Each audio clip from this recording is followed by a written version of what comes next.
Om Saravana a happy morning to all my brothers and sisters of third year CSE students.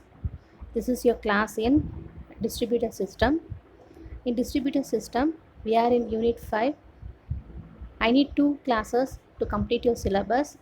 That is, today we'll see some topics and remaining rest of the topics will be discussed in next class. Then we'll complete the syllabus. So my target is to complete my syllabus on Saturday. Okay.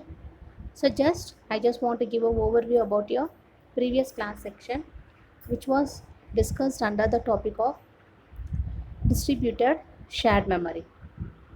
So DSM அப்படின்றது என்னன்னா உங்கள் shirt மெமரியை ஒரு physical memory process இல்லாமல் அதனோட address ஸ்பேஸை எல்லா ப்ராசஸுமே கொடுத்து ஷேர் பண்ணுறது தான் டிஸ்ட்ரிபியூட்டட் ஷேர்ட் மெமரி.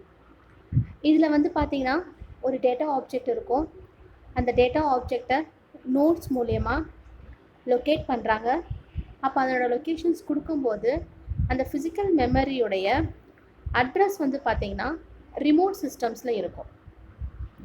அந்த ரிமோட் சிஸ்டம்ஸில் அந்த ஷேர் டேட்டாஸ் எல்லாமே வந்து பார்த்திங்கன்னா அண்டர்லையிங் டெக்னாலஜியில் ஒரு டிஎஸ்எம் கன்சிஸ்டன்ஸில் வந்து பார்த்திங்கன்னா அந்த கம்ப்யூட்டர்ஸ்குள்ளே இருக்கிற டிவைஸை ஷேர் பண்ணுவாங்க. ஸோ ஷேர் பண்ணும்போது அந்த ப்ரோக்ராமர்ஸுடைய மெசேஜ் வந்து பாஸ் ஆகும். இதோட அட்வான்டேஜஸ் வந்து பார்த்திங்கன்னா shields programmer to send and receive the primitives. So ஒரு சிங்கிள் அட்ரஸ் ஸ்பேஸ் இருக்கும். That will simplifies your reference value and pass your complex data structure. இதில் வந்து பார்த்திங்கன்னா உங்களுடைய லொக்காலிட்டி ஆஃப் ரெஃபரன்ஸ் வந்துட்டு பிளாக் பண்ணுறாங்க. அதே மாதிரி இதில் மெமரி ஆக்சஸ் வந்து பாட்டில் நெக் தான். டிஸ்அட்வான்டேஜஸ் வந்து பார்த்திங்கன்னா it just gives your performance in and penalty way. Next we have seen about and DSM architecture. இதில் ஒரு கம்யூனிகேஷன் நெட்வொர்க் சிஎன் இருக்கும். அந்த கம்யூனிகேஷன் நெட்வொர்க்ஸ் மூலயமா உங்களுடைய சிபியு மெமரி மேப்பிங் எல்லாமே வந்து பார்த்திங்கன்னா என் நம்பர் ஆஃப் சிபியு வரைக்கும் ஷேர் பண்ணுவாங்க. அப்போ அது ஷேர் பண்ணும்போது உங்களுடைய டிஸ்ட்ரிபியூட்டட் ஷேர் மெமரி வர்ச்சுவலாக வந்து எக்ஸிட் ஆகும். ஸோ அது வர்ச்சுவலாக எக்ஸிட்ஸ் ஆகும்போது உங்களுடைய டிஎஸ்எம் வந்து பார்த்திங்கன்னா அதனுடைய ஃபங்க்ஷனாலிட்டிஸை வேரி பண்ணும். ஸோ அது வேரி பண்ணுறதுக்கு you have a node. So that node consist of one or more CPU and then your memory unit. இது வந்து பார்த்தீங்கன்னா ஹை ஸ்பீட் கம்யூனிகேஷன் நெட்வொர்க்ஸில் நோட்ஸை கனெக்ட் பண்ணுறதுக்காக யூஸ் பண்ணுறாங்க. ஒரு சிம்பிள் மெசேஜ் இதில் வந்து பார்த்திங்கன்னா உங்களோட மெமரி மேப்பிங் ப்ராசஸ் வந்துட்டு நடக்கும். ஸோ அந்த மெமரி மேப்பிங்கில் உங்கள் டேட்டா வந்து எந்த இடத்துல தேவைப்படுதோ so cloning that is catching and copying your process. அதில் உங்களோட ஷேர்ட் மெமரிக்கு ஏற்ற மாதிரி உங்கள் மெயின் மெமரி வந்துட்டு டிஃப்ரெண்ட் நோட்ஸ் கொடுத்துட்டு அதனுடைய அட்ரஸ் ஸ்பேஸ் வந்து ஷேர் பண்ணிப்பாங்க. So now will see a new topic about and what are the design issues in your distributed shared memory. இதில் வந்து பார்த்திங்கன்னா கிராஜுவாலிட்டி அண்ட் பேஜ் ரீப்ளேஸ்மெண்ட் அப்படின்னு ரெண்டு இருக்குது. Already we know what is mean by page replacement. அந்த page replacement algorithm operating சிஸ்டம்லேயே பார்த்துருக்கோம். Did anyone remember what are the types in page replacement?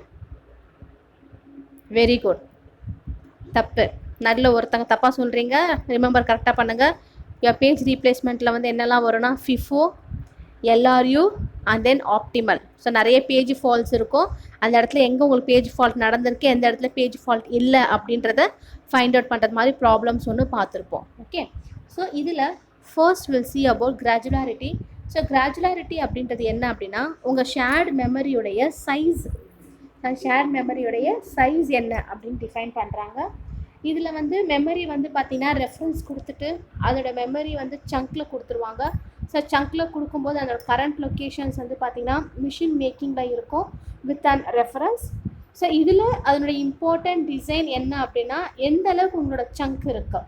அப்போ அந்த இடத்துல ஒரு வேர்ட் நம்ம யூஸ் பண்ணுறோம் அப்படின்னா அதோட black page and then segments எல்லாமே எந்த அளவுக்கு சங்க்கில் இருக்கோ அதில் நம்ம எடுத்துக்கிறது தான்.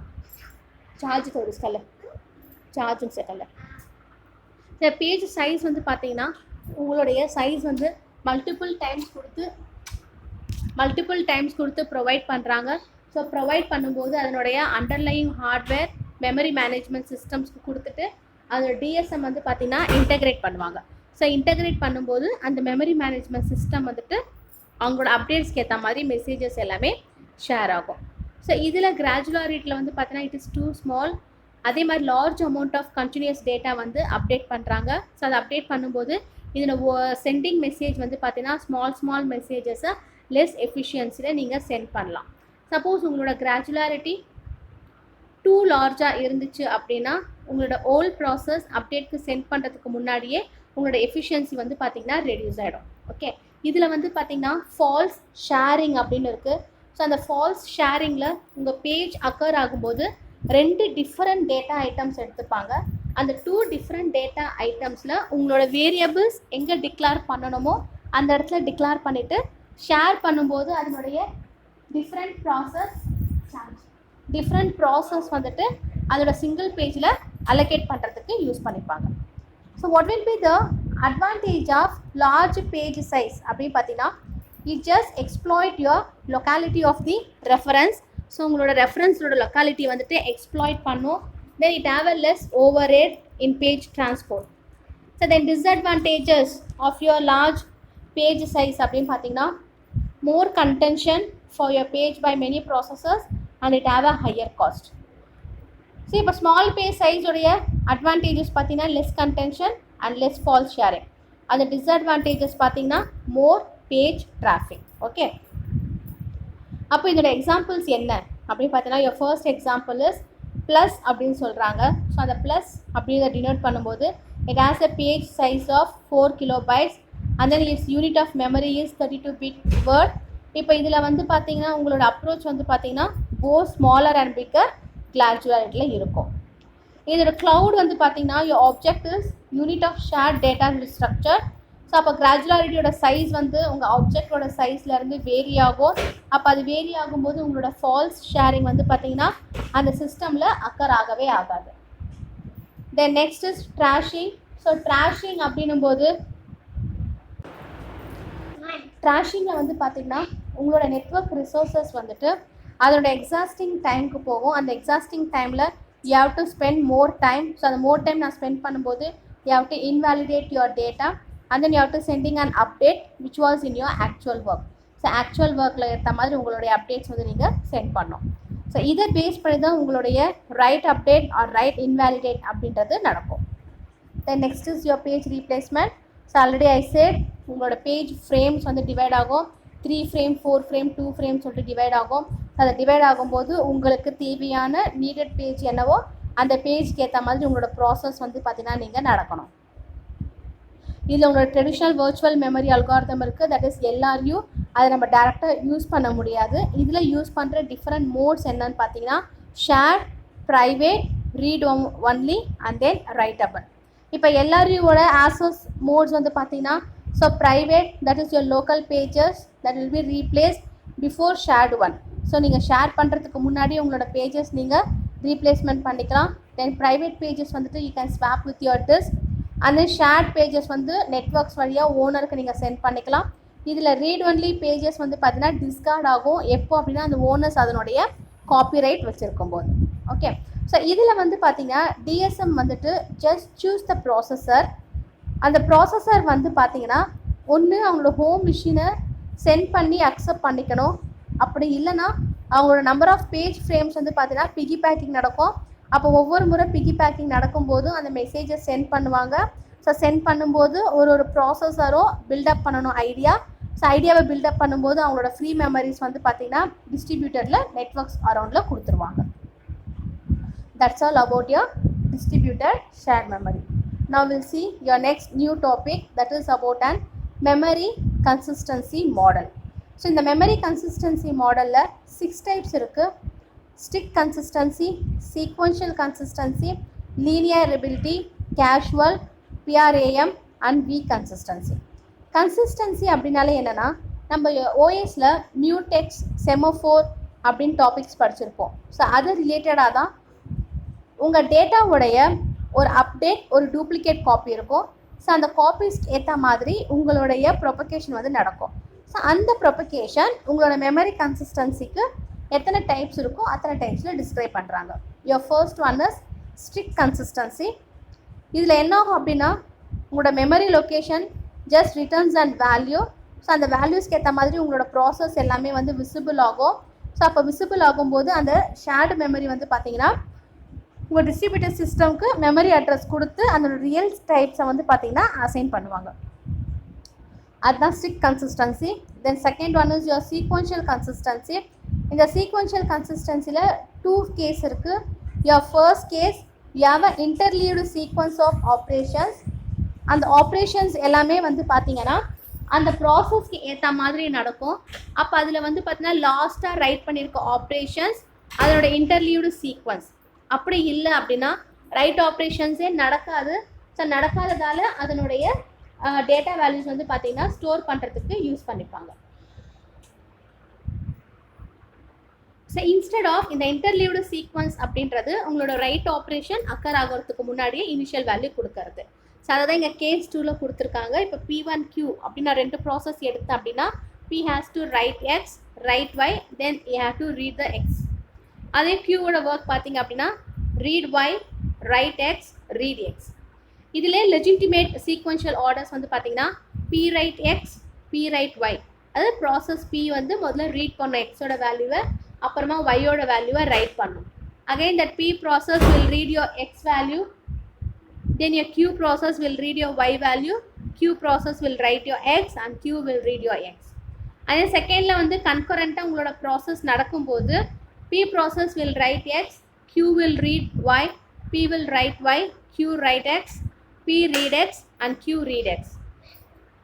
ஸோ நெக்ஸ்ட்டு உங்களுடைய ப்ராசஸ் ஒரு ப்ராசஸ் இன்னொரு ப்ராசஸ்க்கு வெயிட் பண்ணும்போது your Q will read Y, then your Q will write X, P will write X, P write Y, P read X and Q read X. So இது எல்லாமே உங்களுடைய sequential கன்சிஸ்டன்சியுடைய reference values தான். இந்த reference values எல்லாமே வந்து 1 copy single copy சிமான்டிக்ஸில் அதனோட டேட்டாஸை store பண்ணுறதுக்காக எடுத்துகிட்டு போகிறது. Then next third one is linear scalability. So linear ஸ்கேலபிலிட்டியில் என்ன ஆகும் அப்படின்னா first it will bring your ordering of concurrent event. என்னெல்லாம் கன்கரண்ட் ஈவெண்ட் இருக்கோ எல்லா கன்கரண்ட் ஈவெண்ட்ஸும் கொண்டு வந்திருப்பாங்க. செகண்ட் உங்களோட ஆக்டிவிட்டீஸ் எல்லாமே எங்கே நடக்குதோ அதுக்கேற்ற மாதிரி the action will be define and performed on the server. இதில் நான் ஓவர்லேப்பிங் ரெக்வஸ்ட் அப்படின்றது உங்கள் ரெக்வஸ்ட்டுக்கு ஏற்ற மாதிரி என்கொயிங் கொடுப்பாங்க. அந்த என்கியூவிங் வந்து பார்த்தீங்கன்னா மோர் நம்பர் ஆஃப் டைம்ஸ் வந்துட்டு ஆக்சஸ் பண்ணிக்கலாம். So next is overlapping request. So இந்த ஓவர்லேப்பிங் ரெக்வஸ்ட்டில் உங்கள் ரெக்வஸ்ட் வந்து டிஃப்ரெண்ட் ஆர்டர்ஸில் டிஃப்ரெண்ட் சர்வரில் ஆர்பிட்டரி ஆர்டர்ஸ் கொடுத்து எடுத்துகிட்டு போகிறாங்க. பட் இதில் வந்து பார்த்தீங்கன்னா உங்களுக்கான சீக்வென்ஷியல் ஆக்சசிபிலிட்டி வந்து பார்த்தீங்கன்னா ரொம்ப கன்சிஸ்டண்ட்டாக இருக்கும். Then your fourth one is casual consistency. So casual கன்சிஸ்டன்சியில் உங்களுக்கு நிறைய process you have. So all the process will be stored in your same corresponding order. So அந்த கரஸ்பாண்டிங் ஆர்டரில் கொடுக்கும்போது இப்போது process P1, P2, P3, P4 4 process எடுத்திருக்கேன். First your P1 will read X and then it will write Y. அதுக்கப்புறம் it will write to one Y which was casually related to reading from X. So அப்போ X and Y வந்து பார்த்தீங்கன்னா compute பண்ணுறதுக்கு use பண்ணியிருப்பாங்க. அதுக்கப்புறம் உங்கள் ப்ராசஸை நீங்கள் ரைட் பண்ணும்போது X will be write by P1 before X which was read by your process P2 and it has a casual relationship to a subsequent writer by the process. So அப்போ அந்த இடத்துல P2 வந்து right பண்ணுறோம் இல்லை read பண்ணுறோம் அப்படின்னா ஒவ்வொரு முறையும் அதோட ஆர்டர் வந்து பார்த்தீங்கன்னா டிபெண்டன்சி ரிலேஷன்ஷிப்பில் இருந்து அந்த ஆர்டரை 2 ஈவெண்ட்டுக்குமே வந்து கேஷுவலாக ரிலேட்டடாக கொடுத்துட்டு அந்த ஃபாலோயிங் சீக்வன்ஸ் எல்லாமே வந்து கொண்டு வருவாங்க. ஸோ இப்போ இந்த டயக்ராமில் பார்த்தீங்கன்னா ஃபஸ்ட்டு P1 வந்து ரைட் பண்ணுது, அதுக்கப்புறம் your P2 will read and then write. So P3 read and then read for your 3x process. So இதில் வந்து பார்த்தீங்கன்னா கன்கரண்ட் ரைட் அப்படின்றது 3 உடைய ப்ராசஸ் சீக்வன்ஸுமே கொடுத்துருவாங்க.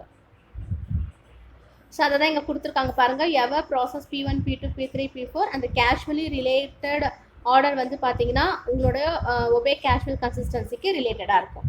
இந்த next one is your pipeline RAM consistency. இந்த ரேம் கன்சிஸ்டன்சியில் வந்து பார்த்தீங்கன்னா நிறைய பேர் ஆஃப் வயர்ஸ் இருக்கும். அந்த எல்லா பேர் ஆஃப் வயர்ஸுமே ஒரு சிங்கிள் ப்ராசஸருக்குள்ளேயே நடக்கும். அந்த சிங்கிள் ப்ராசஸர் தான் அதுக்கு தேவையான இன்ஃபர்மேஷன்ஸ் வந்துட்டு உங்களுக்கு ஷேர் பண்ணுறதுக்காக கொடுத்துருக்காங்க. ஸோ அப்போ அதை ஷேர் பண்ணும்போது இதில் இருக்கிற பிஆர்ஏஎம் கன்சிஸ்டன்சி வந்து பார்த்தீங்கன்னா சிம்பிளாகவும் ஈஸியாகவும் இருக்கும். அதை நம்ம இம்ப்ளிமெண்ட் பண்ணலாம். ஸோ அதை இம்ப்ளிமெண்ட் பண்ணும்போது நம்மளுடைய பெர்ஃபார்மன்ஸ் வந்து பார்த்திங்கன்னா குட் பெர்ஃபார்மன்ஸாக இருக்கும். அப்போ இதோட கன்சிஸ்டன்சி வந்து பார்த்திங்கன்னா சிம்பிள் சீக்வன்சிங், ரைட் ஆப்ரேஷன்ஸ். அந்த ரைட் ஆப்ரேஷன்ஸ் ஒவ்வொரு முறை நோடு இண்டிபெண்ட்டாக ரைட் பண்ணும்போது உங்களுக்கு பெர்ஃபார்ம் ஆகும். Okay, so will stop a class in pipeline RAM consistency. So remaining இருக்கிற வீக் கன்சிஸ்டன்சி, அதுக்கப்புறம் அதில் இருக்க டைப்ஸ் எல்லாமே நம்ம நெக்ஸ்ட்டு கிளாஸில் சிலபஸை நம்ம கம்ப்ளீட்டாக பார்த்து முடிச்சிடலாம். ஓகே, ஸோ உங்களுக்கு நெக்ஸ்ட் கிளாஸில் வந்து பார்த்தீங்கன்னா எல்லா டாப்பிக்குமே கம்ப்ளீட் பண்ணிவிடுவேன் and will complete a syllabus also. Okay, so at most we are ending our section. So நாங்கள் எங்களோட சிலபஸ் பார்ட் முடிச்சிட்ருக்கோம். ஆக்சுவலாக உங்களுக்கு தேர்ட் இயர் பொறுத்த வரைக்கும் ஏஐ சிலபஸ் முடிஞ்சிட்ருக்கோம், கம்பைலர் டிசைன் சிலபஸ் முடிஞ்சிட்ருக்கோம், அண்ட் தென் இன்டர்பர்சனல் ஸ்கில்ஸும் மேக்ஸிமம் 2 கிளாஸஸில் முடிஞ்சிடும். ஸோ ரிமைனிங் இருக்கிற 3 சப்ஜெக்ட்ஸும் என் கையில் தான் இருக்குது. So will complete within this week. I will plan to complete within this week. So நாங்கள் சிலபஸ் முடிச்சுட்டு எங்களோட ஒர்க் முடிஞ்சிடும். So you have to study, you have to score more marks. அது உங்கள் கிட்ட தான் இருக்குது. ஸோ கான்சன்ட்ரேட் பண்ணுங்கள் ஸ்டடீஸில், கேர்லெஸ்ஸாக இருக்காதீங்க. ஸோ ஆல்ரெடி பார்த்தீங்கன்னா 4th செம், 5th செம், 6th செம் நம்மளுக்கு பேசிக்காக பார்த்தா நாலேஜ் சப்ஜெக்ட்ஸ் ரிலேட்டடான்னு கேட்டானா இல்லவே இல்லை. ஆல்ரெடி நான் சொன்னதான் இந்த செமஸ்டர் ரொம்ப ரொம்ப இம்பார்ட்டன்ட் உங்களுக்கு 6th செம்.